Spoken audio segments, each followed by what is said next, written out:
Hello, I'm Etiquette, and welcome back to another episode of my Minecraft Xbox Update Adventures Let's Play. This is the Let's Play where I've been playing through the various updates that have come out for Minecraft on the consoles, or I guess now Minecraft Bedrock, but it's on the consoles still, and and this is the Let's Play where we build stuff, kill stuff, and of course destroy stuff. And in today's episode, we're going to be doing, I think technically none of those three things, because you know what, titles and words don't need to mean anything, but today what we're doing is we're actually going to be working on these treasure maps. So 1.5 is near... it's very near to release. I was going to say, like, near AF or whatever. But, like, it's getting closer and closer. And because of that, I need to be ready for conduits. Conduits are a really exciting new change to Minecraft. They allow you to really be rewarded for going out and searching for a bunch of stuff. And because of that, I need to go find me some of these magical hearts of the seas. And even though my inventory is a bit full from the last live stream I did this, I figured let's spend today going and doing some treasure maps. Because we've got a treasure map right here. I'm sure we can find some more treasure maps in no time. And we're going to go look through them and try to see, just basically... We're spending today looting and finishing treasure maps, and then we'll put all the treasure maps in one of these shulker boxes, because, again, I've got plenty of space inside there. Okay, I lied, I don't have much space, but I'm going to be making a big collection of treasure maps, because that just, to me, sounds like a fun thing to do. So that's what we're doing in this video. Hopefully you all do enjoy it. Give it a like if you like Let's Plays, because it helps out the channel a lot and validates my existence on this planet. So with that said, I think we want to move this one here, because, oh no, this is, wrong map, we want to put this one down here, and then we want to, oh, darn, this is just terrible, I'm not good at this. But yeah, with that said, hopefully you all enjoy the Let's Play. Let's get straight into talking about what's been going on, because I'm back from New Zealand now. So I was there for the past, I was only there for a week-ish, but like, when you include the day of travel time there and back, as you saw from the vlog, it's quite a while to get there, as it sort of turns out. So yeah, I figured let's talk about that a little bit, because I know a lot of people are curious, like, so what's the deal with New Zealand then? Like, would you recommend it, or like, did you have a good time? All the usual questions that you might have to ask someone, some of which you ask politely, because you're like, that's the sort of question you should ask someone. Which, side note, I feel like there's a lot of that in the world, where it kind of makes sense, but also, like, people who ask questions they don't really care about the answer to, it's like, I mean, we don't need to ask them, it's not really a requirement. But yeah, so we're gonna go to sleep, and we're gonna spend the entire day just, like, shoveling this place. Finding treasure chests is so hard in, at least in the current update, because it seems like the red X on the map doesn't line up at all. It changes based on which way the map is being held. Like, right now, the X is there, but if I put the map in my main hand, as opposed to my offhand, as you can see, it changes to being, like, over here a bit. It's weird stuff, but yeah, basically, that's what we're going to be trying to do in the background while I talk about New Zealand, because it's one of the most fascinating places in the world. And I know, like, I feel like everyone says that about every place, because there's a lot of interesting places in the world, as it so turns out. That's why we live there. But let's talk a little bit about New Zealand. Not too much, because I feel like, truthfully, like, travel is, like, one of my, I guess, hobbies, and people don't like, like, when people talk too deep into their hobbies, like, again, it's like a thing where I try not to tell too many travel stories, because I know for a lot of people, it's just like, oh, more of that than just tell, for a lot of people, it's just like a story you don't want to tell. Like, it's just a boring thing where you can't understand, you can't relate, because, maybe you've never been to New Zealand, maybe you don't live there, maybe all these sorts of things. Yeah, it's just, I guess it's one of those things where just, like, if you talk about a hobby that people aren't interested in, and you try and describe it to them, it's going to be like, oh, that's an exciting thing, is it? Because the things that interest you, like, personally, I love, like, being in an airport. I love looking at the departures board and being like, wow, look at all the places you can go. I love, like, looking out the window and being like, oh my god, I'm in the sky. But, I mean, for a lot of people, like, like, planes are just a form of transportation. A form they might not even necessarily like. And so, because of that, like, I don't want to mention too much about the trip and the journey. Just kind of go over some of the basics. So, yeah, instead of talking about my hobby in too much detail, or one of the things I do in too much detail, I figure, why not instead talk about a brand new hobby that I think I might have picked up that even I don't care about. So, there's the eternal YouTube problem of, like, oh yeah, well, I'm going to talk too much about an issue that I care about and you don't. But what if we talk about an issue that I don't care about and either do you? That's the solution to that problem right there. So that's what we're doing right now, because, yeah, basically, long story short, I went to New Zealand. I did a lot of interesting things, but one of the key takeaways, I think one of the, like, not lessons, but, like, things that I got away from that is I think that one of the hobbies I want to, like, give a try is mountain biking. So basically, when I was in Rotorua, it's one of the cities in New Zealand. It smells like eggs. How many cities can you say that's true for, by the way? Where it's just like, oh yeah, well, I mean, it's a nice city. They've got some really good things to do, and it smells like eggs all the time because there's sulfur. I think it's like sulfur vents. It's a confusing geological phenomenon, but it just stinks like eggs the entire time you're there, and you get used to it after a while. But still, the fact that it smells like eggs, very weird. Not usually a thing you get to describe anything is doing. Like, you know, that's just not a commonly known thing. But basically, yeah, so it stank like eggs. And while I was there, I saw a sign that was like, electric bike, only like, you know, $40, which New Zealand dollars, so like, you know, 20 off, you know, real currency an hour. And I was like, you know, sorry, for 2 hours. And it's like, you know, for that price, I'm kind of curious, what is an electric bike? Because, you know, it sounds like an interesting thing. It's electric assisted bikes or something for legal reasons. And basically, yeah, I used an electronically assisted mountain bike. I found some mountain bike trails by accident. I did them. I biked something like 12 miles in that hour, in that 2 hour session. And yeah, I had a lot of fun. I mean, that's the long story short on this one. I had a lot of fun with like a brand new hobby that I just picked up, and I figure, actually, you know, let's use this Let's Play as a quick opportunity, because I had so much fun just like, you know, doing this like weird trailing system. It's kind of like ski slopes, but for bikes. And given that I know that like New Zealand isn't the only place this is a thing in the world, if you live in the UK and you're into this, because I know it's a hobby lots of people have, like, let me know on like Twitter or something, or like yeah, just, you know, Twitter is probably the best place, maybe a Discord, if that's your thing. By the way, discord.gg/toycat, someone accidentally removed a bunch of members from my server, because there's a button on Discord that just removes anyone who hasn't been on the server for 24 hours, which is a terrible button to have, in my opinion, and a terrible button for someone to press, as well as a terrible button to exist. So, yeah, if you want to Discord me, or you want to Twitter me, also, finding these treasure chests is just, it's such a mess, right? Then, yeah, tell me about mountain biking in the UK, because I want to do it with an electric bike, and I want to rent a bike rather than buy one. Because, pro tip, Google right now, price of an electric bike, and then realize, you know, actually, maybe you shouldn't buy one of those. I think there's like a general rule that like, if something is too expensive, and you know you're not going to use it too often, probably a better idea to rent than buy. Like, because, you know, the sound logic, you know, okay, I'm giving financial advice, not talking about New Zealand today. So let's talk about the financials of how you want to purchase something of importance to you, because you might figure that if you really like something, you should always buy it, because buying is cheaper than renting because you own it at the end. But the truth is if you're going to use something for one day, like if I bought that electric bike in that moment, I'd have spent $600 or something. Whereas if I you know, if I rented it, I spent $40. So, you know, the price difference there is pretty big. And if I never want to you know, bike again, then, you know, suddenly it seems like a good idea to rent rather than buy. And yeah, I guess the pro tip is there's a lot of things where they depreciate in value over time. Always try and rent those, like cars. I think leasing is a good strategy, because then you get a new one or whatever. But yeah, just, oh, there we go. Found the chest. Right underneath my bed, actually, which is it's either spooky or just weird, but it's a thing regardless. But yeah, that's my little pro tip with Toycat. Like, pro tip, rent. Like, this is a lesson that's like really...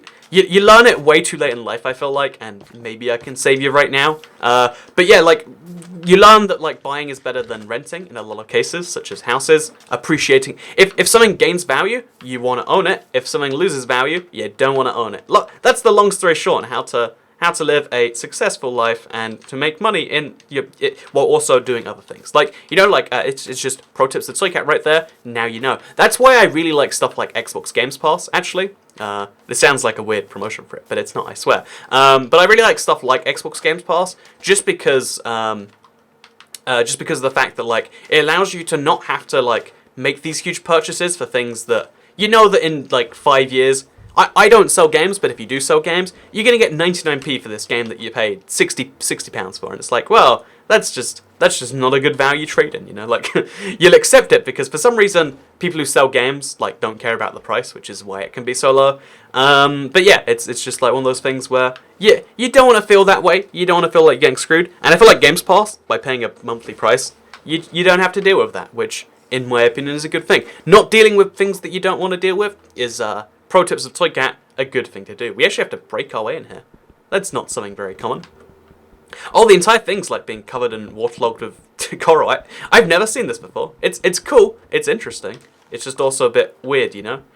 Oh man. Okay, I'm actually picking this stuff up. So yeah, let's talk about New Zealand besides mountain biking, because I feel like we've gone a big tangent at the start here. But, you know, what is a Toy Cat Let's Play, if not entirely missing the point? Because, yeah, New Zealand, I feel like the biggest deal about New Zealand, because it's a beautiful country and it's one that everyone should go to, but I really feel like the biggest part is the fact that it is so far away. Like, if you live in America, it's like 16 hours to New Zealand as opposed to 10 hours to Europe max. So it's not a huge amount more. But if you live in Europe, it's like, okay, you can go to Asia in like 12-ish hours. You can go to anywhere in North America in about 10-ish hours. Some places in like 5. You can go anywhere in Europe in about 3. And if you want to go to New Zealand, it's somewhere between 25 and 28 hours, plus stops. And it's like, whoa, whoa, whoa. And so yeah, it's kind of wacky in my opinion though. The crazy thing about it, like this is just the one fact that I'd mentioned to people. Also, I don't think there's any chests in here. I don't know, like I'm getting that vague feeling that either I've missed it or there isn't one. But one of the crazy things about New Zealand is the fact that even though it's literally one of the furthest points on Earth from the UK, it's still a UK-like former settlement, and it's one of the UK's like former, you know, colonies that still feels the closest to the UK, which means there's this really weird situation where, like, you know, again, there's this place on the other side of the globe that I would say New Zealand, in like of all my travels, is probably the most similar country to the UK. If you want to go somewhere and get like the UK light experience, like, you know, UK culture and UK whatever else, New Zealand is the place to do it. And I don't know why, but to me that's just like too shocking to be believable. Like, you know, you go literally 20 minutes south by plane, or even like 2 hours south of where I live by car, and you end up in France, where they speak this weird language, and, you know, they've got a white flag and they'll surrender to you and all this sort of all these fun French stereotypes. But also, I guess we have to destroy the coral over here. Wait, like, how do I get through this thing? You know, let's just assume there's nothing inside the ship. It was fun to dig through, but I don't think it goes anywhere. I think maybe the chest was replaced by a coral block by accident. But yeah, it's crazy to me, but then if you can go literally like a month by boat, like the sheer distance, when you realize that you're in the world's fastest form of transport and it still takes that long to get somewhere, I know, it's like, and then you can still end up in like a very similar place. I think it's cool personally, you know, I think it's it's interesting the way the world works, you know, like distance doesn't really affect anything anymore. You know, distance is just like this fun limitation that you can kind of believe in if you want to. Oh, I'm going to start drowning soon, because that water breathing is going to run out very shortly. So before it does, okay, we're going to grab... Oh no, it's not in here. Why am I dying? What is... Oh, it's the magma, right. So let's just swim ourselves to the surface. There's no treasure chest in there. Oh, but there's a big one of these. In fact, this is the first time I've seen one of these big ocean ruins and actually been able to deal with it. So that's a nice little thing. Let's go find the treasure chest, which is down here somewhere. Except we don't have any water breathing, so let's get out of here. And maybe let's go to sleep again. But yeah, so yeah, it's crazy that you can go so far and get somewhere in the same place. But let me talk about one very particular issue. So one of the issues I have with America as a whole is the hatred of bus culture. You know, like, you know, in America it's like fun to joke about like the people that go on buses, right? Like, it's just a well-known thing that like. I don't know why it is a well-known thing, but in most non-city areas, like if you don't live in one of the 10 biggest cities in America, probably the public transport system not only sucks where you live, but it's also well-known for being, like, you know, frequented by people that you don't want to be around. And I find that to be a wacky-ish Did I pick up my bed or not? Okay, I did pick up my bed. So let's just go to the closest point that is... Actually, let's try and sleep underwater. I know it's a bad idea, but I don't know if they fixed it yet, so like, let's try and do one of the weirdest ideas we humanly can, and let's sleep underwater, because I believe it still works in this update. But you have to sleep fast, I guess. So let's go to sleep. Okay, you can't sleep underwater anymore. That's a real shame. I'm gonna die now. Well, oh, no I'm not. There we go, we're good.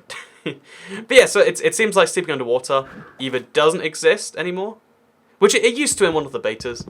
Kind of sad that they removed it. Like, it makes sense. Like, sleeping underwater is just bad for your health, but still, it's a thing. So yeah, let's talk about bus people, because again, it's like a category of people in America, right? They're like, oh, the people that use the buses, and you know, personally, I'm a big proponent of public transport as a means of getting things done, as opposed to individual, because there's a billion benefits, but the biggest one is the fact that you don't have to like sit there driving and dedicating effort. And you might be like, oh, it takes me no effort to drive people somewhere. I do all of these things when I drive. It's like, well, then you're an unsafe driver. Like, it's like saying I can shut my eyes and drive drunk and still get to my destination. It doesn't mean I should, though, you know? It's like, pro tip, and by the way, I don't drive. That's why I'm allowed to make jokes about drunk driving. If you actually drive, you're a bad person if you do. I believe that's those are the rules and the standards. So.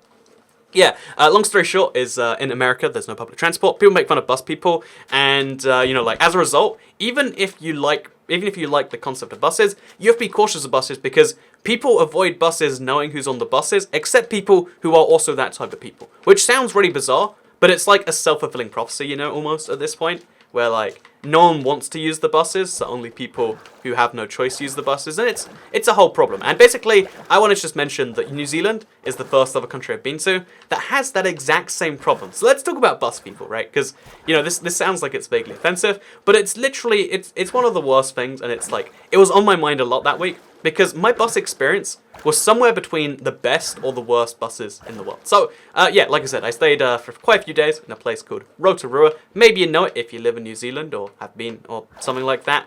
Or maybe you don't care. Maybe that's just a nonsense word to you. I might as well be saying Ooga Booga Booga Town. In which case, I stayed in Ooga Booga Booga Town, and let me tell you, the public transport in Ooga Booga Booga Town is actually surprisingly good for a city of also. Let's go to it's the ocean over there. Because I still need to be heading vaguely home as well. But the public transport in Ooga Booga Booga Town was surprisingly good, given though it was like a village of like 30,000 people or something. Well, they call it a city, but you know how that is. It was like a city of 30,000 people, but they had like 12 bus routes, and the bus is like $2.90. So again, like $1.50 in real dollars or something. Like to get a bus anywhere, or like $6 for a day or something like that. And because it was so cheap, I used the bus a bunch because I hate taxis like beyond belief. Actually, I have a whole vlog that I never uploaded. But the long story short is don't like taxis, so I used the bus system. And the local buses, they were great, but I had this really weird thing where like every single day I used the bus, half the time the buses would be just me, and the other half it'd be me and one other person. There is literally either one people or two people on the bus. If I wasn't, visiting New Zealand at this specific time, these buses would be empty in a lot of cases. And there's something uncomfortable about the fact that, that means they're like, the government is paying people just to drive around in these big vehicles and then not pick people up. And I get why it exists and why you need to exist. And it's going into my previous points, but it's also a really weird thing. And it made me question, am I a good person for taking the bus because I'm actually making it a used service? Or am I a bad person for justifying a service that, otherwise really doesn't need to exist, because there's one person, trying to cancel a service that no one uses is a million times easier than trying to cancel a service that one person uses. At least that's my take on things. Let's get to the surface. There we go, we're safe.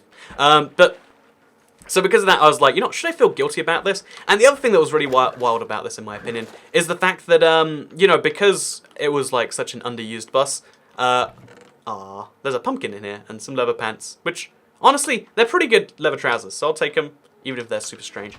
But one of the interesting things is that because they were so underused, a lot of the time they just didn't have change. They're like, you can ride for free. So it's I had a free bus service that was just for me. I'm just saying, I basically got a private taxi paid for by the Rotorua, or I think it's called the Bay of Plenty. Which, by the way, sounds like a Skyrim name. One of the provinces that I was staying in, it's called the Bay of Plenty. Doesn't that sound like we're talking about, oh yes, if you go north of Skyrim, south of Skyrim, and head... Oh, I literally ended up in the treasure map.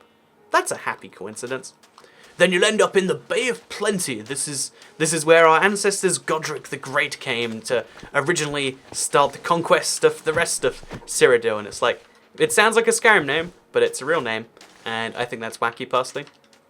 And basically that's their government paid for me to be privately taxied around in a little shuttle, and I feel really weird about that. So that was a good bus experience. Besides the fact, actually, because some locals from the place were they were really excited to see someone else on the bus, because I guess they also just rode buses a lot and realized that no one else would be on them. Again, see, here's the funny thing, if you're scared about meeting bus people, and everyone in your city is, then there's going to be no one on your buses, so it's basically better than having a car, because again, it takes you places without having to do stuff. So, pro tip for people who are scared of bus people. But second thing I wanted to say is the fact that these people ride around lots. They're like, oh, hey, they're excited to see me. Where are you just from, bro? And I thought they were being sarcastic, but no, they were really excited to talk and etc. They're like, oh, wow, You know, you've just been there. That's I've always wondered about what that is, and so on and so forth. And then like I asked them like, where are you from? They're like, we're from here, mate. And you know, they did it in some silly accent. And they're like, oh, so you're not then? And I said, oh yeah, I'm actually from the UK. And then they went like stone cold dead about it. And then like I asked them, so like, where are you going? They're like, we just ride around in circles, man, like super aggressively, sarcastically. And then they got off, and that was it. I guess like they're literally the next stop, because they're just, I know maybe they didn't want to be around me. I'm not sure what it was for sure, but I've never had someone be like, oh, the UK. Let alone New Zealand. Again, like, this is the most similar country to the UK, and I know there's like some complex reasons, like maybe they're not the part of the New Zealand that is like historically connected to the UK, but it's still super weird. So yeah, bus people, strike again, I guess. But I also wanted to talk about bus people because I took a long distance bus. So every country has this because okay, you're not. I could talk about public transport networks all day, but it's not what you want to hear. So I'll give you the long story short of like basically. There are two types of buses and two types of trains and two types of any public transport you can think of. There is short distance hops designed to get people around a city or a metropolitan area, let's say. And then there's like long distance services. The short distance services are the ones that make a loss because you need to have them just kind of in case. The long distance services, I think I saw a chest, but I could be imagining it. No, it's definitely around here somewhere. I don't think it's underneath the dirt. I think it always has to be underneath sand. That's my take on things, at least. But yeah, basically, one of the things is that the long distance services, they always make money because people need to go from city to city. You can do them less frequently. Basically, it's just a thing that makes money. That's just long story short on that. So instead of being an empty bus service, even though it was pretty expensive, like again, 33 New Zealand dollars to go from one city to another, like a 4-hour drive.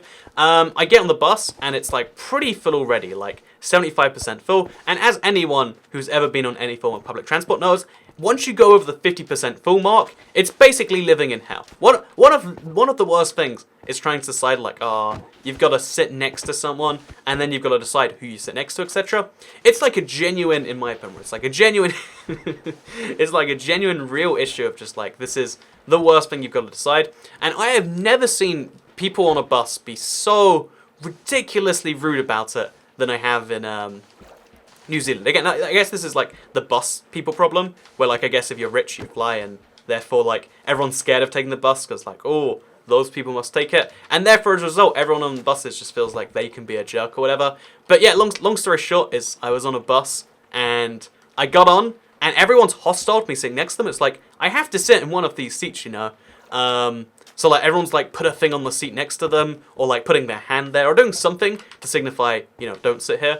Which is super rude, like in UK culture at least. Like you at least pretend that people can sit next to you, because if you know you don't want to make people think they can't sit anywhere. Because then what do I do if all the seats are taken? Do I tell to the bus driver like, no one's letting me sit next to them? It's like it's terrible is what I'm going for. With all of this, that's all I'm trying to really say here.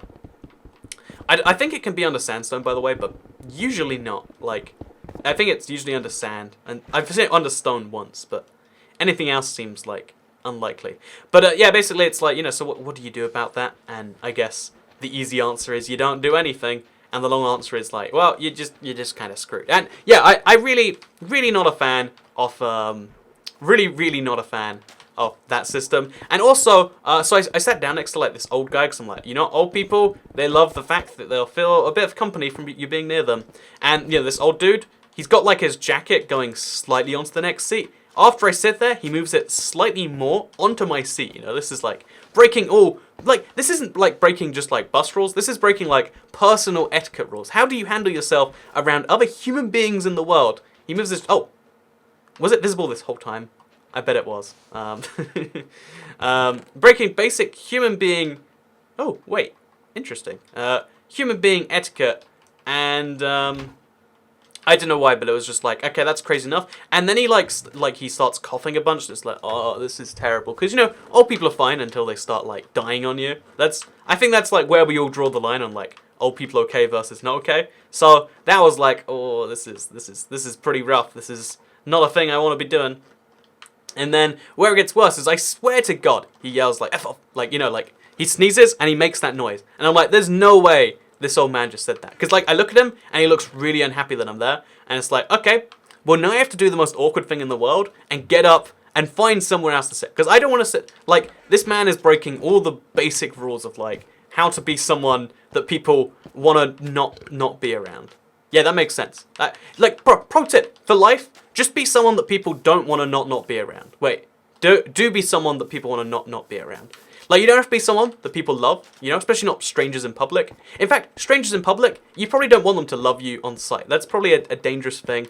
But you do want people to not hate you on sight, or to not want to be around you. And this man did not understand that basic principle. And I guess if it gets you the seat next to you on the bus, because people want to move away from you, I guess that works out. But yeah, long story short, I had like the weirdest bus people experiences. And then so basically I had to move. I tried to look around again. Every seat's taken besides like one. And it's just like an old woman. And it's like, sure then, I guess I'm sitting here. And then finally, by the way, like 2 hours later, you know, like she gets off. And then the moment, because here's the annoying thing, because I'm being polite and everyone else isn't, I'm the only person people can sit next to, so as soon as I get the seat next to me free, I'm like, yes, it's a thing. Because I'm not a jerk about taking up that seat, someone immediately comes and sit next to me. And what I'm saying here, long story short, is that, you know what, people need to learn how to, like, public transport, like, in countries without, like, wide public transport, we need to have, like, an internet lesson, like, an internet course, in, like, how not to be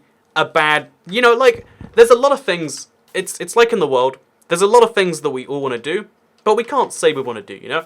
Like, sometimes we all think about, I was gonna make like a terrible joke, like, sometimes we think about killing all the people around us, and, you know, like, basically all I'm saying here is that we need to have, like, basic lessons in etiquette for, like, how not to be really wildly rude on public transport. Because I feel like it's one of these, like, self-fulfilling prophecies where, like, if people do it to you, you assume you can do it to other people. And, yeah, it's the worst thing in the world. Pro tip, don't be like that, ever. Like, if, you know, pro tip, I guess, don't be a bus person. If you're scared of bus people, don't be a bus person too, you know? Like, it's like, if you think that people shouldn't murder other people, then don't be like, well, I mean, but at least if people are murdering people in the current system, I want to do it too. And I guess this is actually, I think I mentioned a while ago, like, one of my worst beliefs that, actually, you know, I haven't shared it on YouTube, but one of my worst beliefs is, like, if a bathroom's ruined, there's no point in ruining it anymore. Maybe that's not true. I think I genuinely had to reconsider my beliefs because this bus experience was so,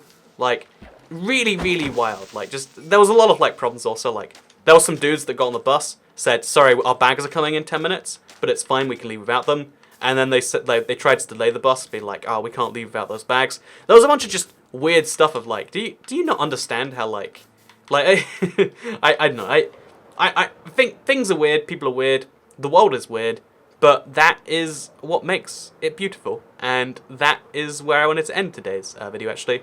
I guess, actually, let's end on a fun fact, because, you know, I think I complained a bunch and spoke about some hobbies and stuff, and mentioned how, like, it was one of my favorite places I've been to. But let's just give you a random fun fact so that even if you don't care about buses or about mountain biking or about New Zealand or about countries or really about anything in the world, you know, you just sat there like, well, I don't know what you'd care about if you don't care about anything, but you just sat there doing nothing and not caring about things. But if that is you and you're like, well, this video is a waste, let me give you a fun fact, because I found this to be quite shocking. So when I was in New Zealand, I accidentally joined a school group tour, and I had to pretend I was part of the school. Long story, shared it in a live stream and on Twitter, but long story, I was part of a school for a little bit, and as a result of that, I got, like, their lesson on, you know, New Zealand culture or whatever, because they were Americans, from California, from Silesia School in California. So if you go to Silesia High, then I was a teacher at your school temporarily, so good news for you. But yeah, basically, one of the things that I learned during this entire thing, because the guy said, like, oh yeah, so Kiwis is what we call ourselves, because the Kiwi bird, I knew that, but, you know, these American people, you know, it's the first time they've been exposed to New Zealand, so they ask, what's the deal with that?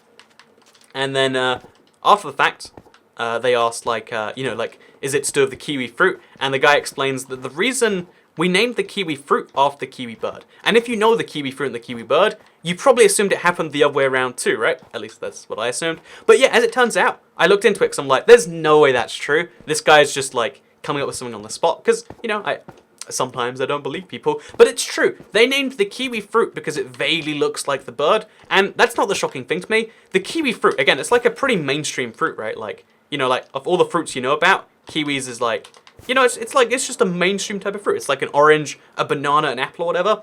But the kiwi was only widely sold and widely, farmed in the last, 100 years or so. Like, about 1960 or so was when the kiwi was, like, first adopted as a widespread term. It's kind of existed before then, but it was mostly known as the Chinese gooseberry before that. But isn't that wild that there was a fruit basically invented 50 years ago? Because that makes me realize that, like, if we can invent fruit 50 years ago, we're going to invent fruit today. Sometime in your lifetime, we're going to invent a new fruit. And I don't know why, but that's just too wild to me. So yeah, I went to New Zealand. I don't like bus people. I don't like bus people that act like bus people. If you don't like bus people, don't be a bus person. If you don't like anything in the world, try not to be that thing. And if you do like something, try to help that thing. Try to make it be more of a thing. And don't be a bus person. If you're scared of bus people, don't be a bus person. That's the key lesson you can take from this. And also, try and invent a fruit. You know, you might not have ever figured that inventing a fruit was a possibility, but you might just do it, and it might just be the best fruit that's ever been made. So with that said, I hope you all enjoyed this video. Give it a like if you do like it, because it helps out the channel a lot, and feeds the wife and kids. Give it a share if you really liked it, and make sure that you hit that bell so you see these videos every single day. Or I guess twice a day, because there's 2 a day, on your homepage. Thank you very much for watching. I'm glad to be back. I really like doing the Let's Plays, and hopefully you enjoy seeing them as well, because I'm going to be doing a little bit more of this like item farming between updates, and then next week we'll be back to our regular scheduled building stuff, killing stuff, and destroying stuff. So thank you very much for watching.